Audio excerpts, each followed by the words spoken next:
Beleza, pessoal? Tudo bem com vocês? Tem muito tempo que eu não faço um vídeo sobre o livro Maçonaria por Trás da Fachada de Luz, e nós vamos retomar de novo a leitura desse livro. O último capítulo que eu li foi o capítulo 14, inclusive ele está em vídeo mesmo,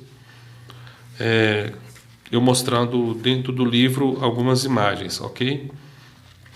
Então, só conferir aqui quantos capítulos que tem o livro, para ver. A gente está acabando, né? O livro tem 23 capítulos. Então vamos lá. Capítulo 15. Os Filhos de Bafomé. A conexão entre a maçonaria e o culto de Sírios é central para se entender o perigo que há na loja. A maioria dos maçons jamais ouviu falar em Sírios e não percebe que, quando entra na loja e se ajoelha diante dos seus altares, submete a si e às suas famílias a autoridade do Deus Estrela Cão 7.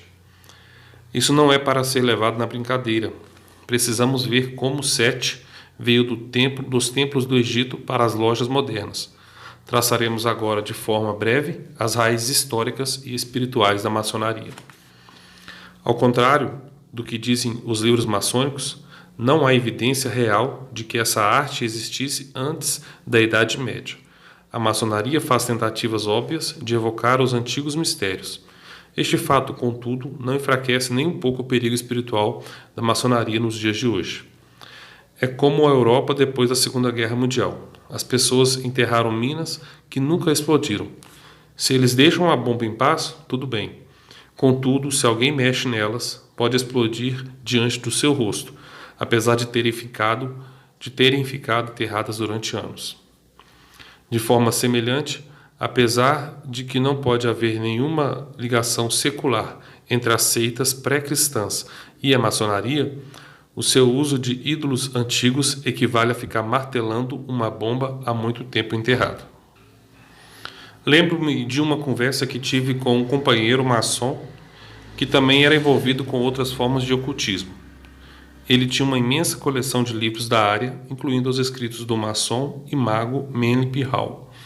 Ele era um maçom respeitado e estava prestes a se tornar um venerável mestre. Este homem observou que a maioria dos maçons que ele conhecia era como uma criança que achou um jogo de xadrez e que ficou fascinada com as formas elegantes das peças. Talvez até comece a jogar damas com as peças de xadrez, desconhecendo seu poder, e passa pelas jogadas sem entender os lances feitos. Todo maçom está jogando com ídolos, dos quais não possui qualquer compreensão. Tais ídolos são capacitados pelo poder de Satanás para detonar uma bomba diante do seu nariz. Os próprios símbolos não precisam ter qualquer poder, mas o pecado com o qual estão envolvidos permitirá a abertura de uma porta de entrada para os demônios terem acesso à vida do maçom e da sua família. Raízes clássicas. A linhagem da maçonaria pode ser traçada até Nimrod. Ele foi o pai de todas as religiões ocultistas, envolvendo a morte e a ressurreição de um deus de conotação sexual.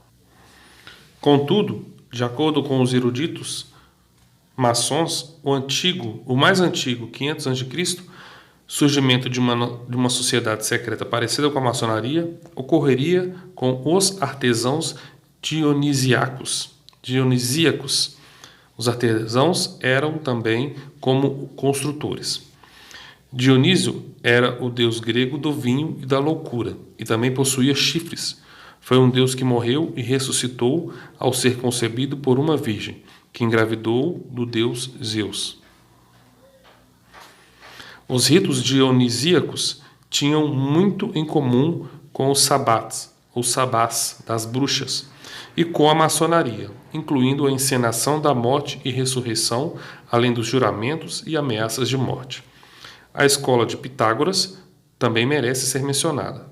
Os rituais maçônicos se referem ao filósofo e matemático Pitágoras, 582 a 507 a.C., como o antigo amigo e irmão dos maçons. Pitágoras foi um gênio, mas também era ocultista, um produto da cultura grega pagã. Ele foi o fundador de uma fraternidade que acreditava em reencarnação. Trono do Pavão. Outra origem da maçonaria pode ser traçada no Oriente Médio, perto da região de Nínive e da moderna Bagdá.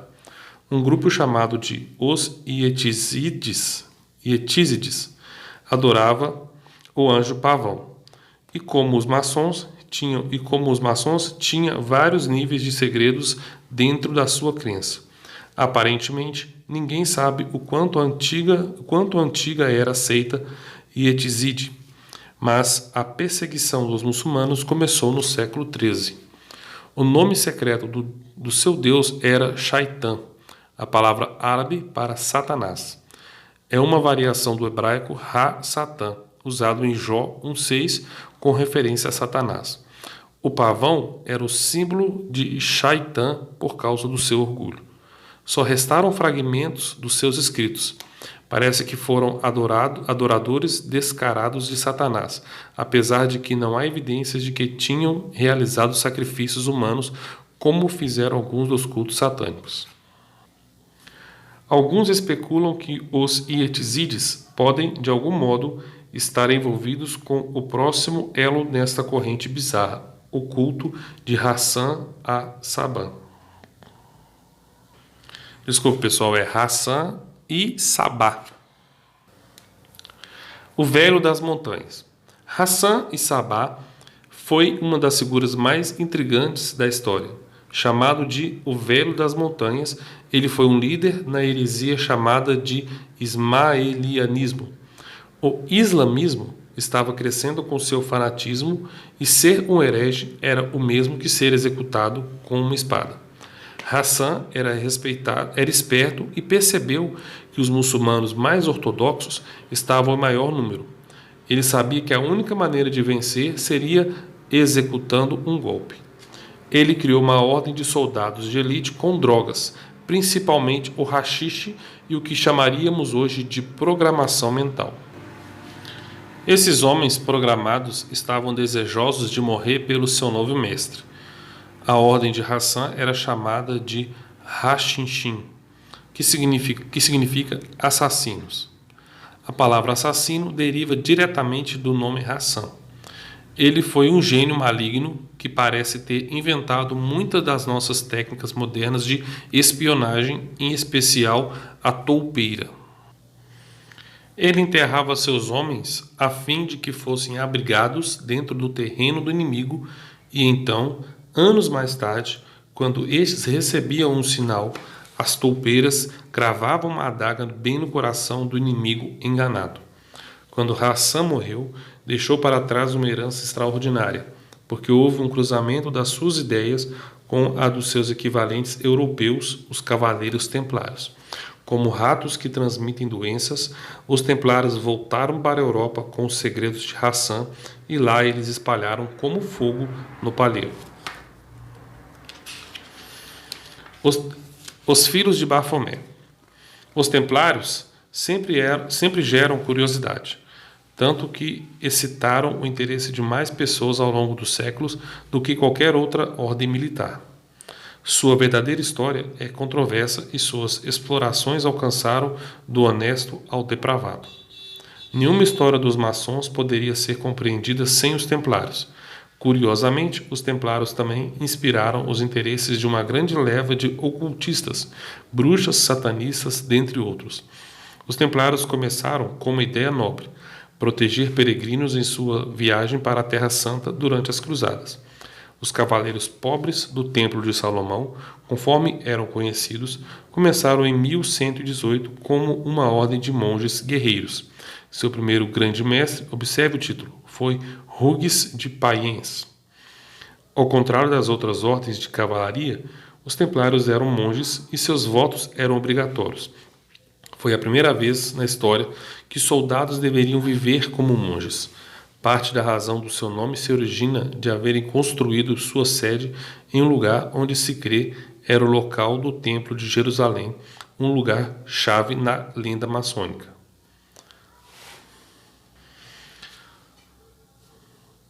No entanto, as coisas azedaram. A ordem se tornou muito rica e corrupta. Os templários se estabeleceram como a instituição mais poderosa do cristianismo e provavelmente a instituição mais poderosa de toda a Europa. quase que se equivalendo ao poder do Papa. Então, em 1291, veio uma catástrofe. Os que estavam nas cruzadas foram derrotados e os templários obrigados a se retirar. Uma trama real. Os templários eram guerreiros e agora estavam sem nenhuma batalha para lutar. Aparentemente, eles voltaram vencidos de uma guerra longa e impopular ocorrida em uma terra distante. Seu moral não estava alto, mas eles voltaram à Europa com uma fortuna enorme, um sistema de guarnições militares e as melhores frotas do mundo. Eles suscitaram a ira de Filipe IV, da França, um dos reis mais poderosos da Europa, que tinha conseguido matar um papa, envenenar um segundo e instalar o sucessor que escolhera, Clemente V. Então ele chegou ao papado, trancou e guardou a tiara papal fora de Roma e a deixou em Avignon, na França. Filipe temia os templários, mas estava determinado a ficar com a fortuna deles. Todas as propriedades que pertenciam aos templários foram conquistadas. Apesar de que a maioria dos templários foi presa, sua riqueza jamais foi encontrada. Ao que parece, a ordem sabia que o ataque estava por vir, pois o grande mestre maçom Jacques de Molay queimou muitos dos livros da ordem. Juramentos secretos e horrendos compunham a natureza dos verdadeiros ritos dos templários. A falta de fontes de material foi o que criou a controvérsia. Sob os comandos de Filipe, muitos dos cavaleiros foram torturados. Evidentemente, qualquer confissão extraída sob tortura deve ser considerada suspeita. Não obstante, há certas coincidências que levam a pensar que pode haver um núcleo de verdade em algumas das confissões. A cabeça falante. Os templários foram acusados de praticar magia negra, sodomia, homossexualismo, assassinato de bebês, blasfêmias contra do nome de Jesus e dar beijos obscenos entre si. Frequentemente se menciona também a alegação de que os templários adoravam um ídolo misterioso chamado Bafomé. Tal ídolo foi descrito de vários modos: um homem com cabeça de bode, uma cabeça com 3 faces ou uma cabeça barbuda, que ensinava aos cavaleiros da ordem segredos místicos. Bafomé. Examinemos de perto essa figura misteriosa. Uma teoria comum para a origem de Bafomé é que se trata de uma variação do nome de Maomé. Mesmo essa sendo a explicação que menos incomoda, ainda é muito preocupante. Adorar Maomé seria traição tanto política quanto espiritual. A segunda explicação é que o nome seja um tipo de charada chamada notaricon, forma que os cabalistas usam para escrever as palavras ao contrário, e como acrônimos. Pelo notaricon, Bafomé é tem, ponto, o, ponto, p, ponto, h, ponto, a, ponto, b. Em latim, isso significa temple omnium, temple hominum passis abba, ou seja, pai do templo da paz de todos os homens. Isso não soa mal, exceto pelo contexto da era em que se encontra, pois cavaleiros no meio de uma guerra religiosa, adorando uma estranha cabeça falante chamada de pai do templo da paz de todos os homens, de fato soa muito estranho, especialmente quando olhamos para a maçonaria, o movimento da nova era e suas doutrinas da paternidade de Deus e da fraternidade de homens. Um dos principais místicos muçulmanos, Idris Shah, afirma que Bafomé deriva da palavra árabe Abu Fihamat, que significa pai do entendimento. Isso se encaixa com a teoria de que os templários eram sobreviventes de uma seita gnóstica do Oriente Médio de adoradores do falo, órgão sexual masculino, e que acreditavam na salvação através da gnose, ou do conhecimento. Outra teoria apresentada diz que o nome é realmente Bafo-Mitras, significando pai Mitra. Mitra foi um deus sol adorado em Roma na época do início do cristianismo. Ele era considerado rival de Jesus e seu nascimento ocorreu em 25 de dezembro. Mitra era representado como um homem com a cabeça de um touro ou como um matador de touro, e havia uma versão do ídolo como um homem de cabeça de bode. O maçom satanista e pervertido Aleister Crowley tomou para si o nome de Baphomet quando assumiu a liderança da organização ocultista maçônica Ordem dos Templários do Oriente, OTO. Crowley escreve que Baphomet representava um tipo de deus do órgão sexual masculino. Kenneth Grant, o moderno líder mundial da OTO, afirma que o Baphomet esconde a fórmula da magia homossexual dos templários. Outro ocultista, respeitado mundialmente na última geração, o falecido Dion Fortune, disse que o Baphomet representa uma prática que, na sua forma mais baixa, foi uma das causas da degeneração dos mistérios gregos. Um erudito maçônico, Men P. Hall, identifica claramente o Baphomet como bode de Mendes, satânico, provavelmente a mais conhecida representação de Lúcifer em todo o ocultismo. Ele diz que eles devem ter pegado essa representação dos árabes. Um deus chifrudo. Estas são águas profundas, que revelam as múltiplas camadas de significado nas seitas ocultistas. Contudo, duas ameaças comuns também emergem nessas confissões. Uma cabeça masculina sem o corpo e o homem animal de chifres. As acusações que a Inquisição fez contra a Ordem em 1308 dizem que eles adoravam uma cabeça que tinha o poder de tornar a terra fértil.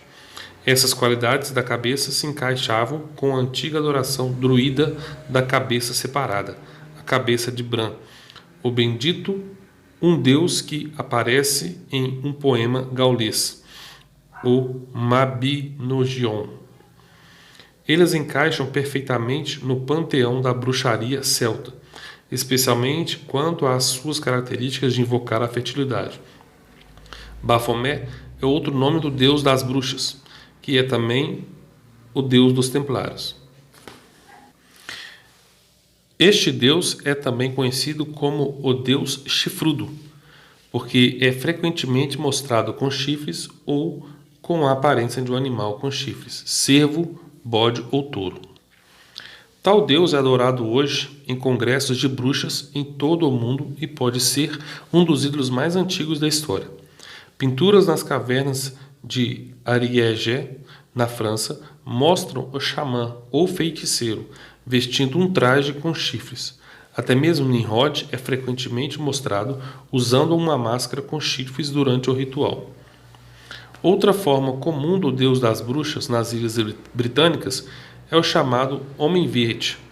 Essa figura geralmente tem uma cabeça verde com vinhas saindo de sua boca e nunca tem um corpo.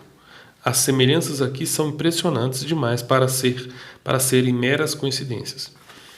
É importante lembrar que os sacerdotes originais da Grã-Bretanha pagã eram os druidas e que eles tinham as chamadas universidades bardas, uma espécie de seminário satânico, por toda a França, Grã-Bretanha e o Mediterrâneo, quase 1000 anos antes da chegada dos templários. Como veremos, a influência dos templários também foi grande nas ilhas britânicas. Negando Jesus Cristo. Uma das acusações mais sérias e mais incríveis arremessadas contra os templários é que eles negavam Jesus como parte dos seus rituais de iniciação.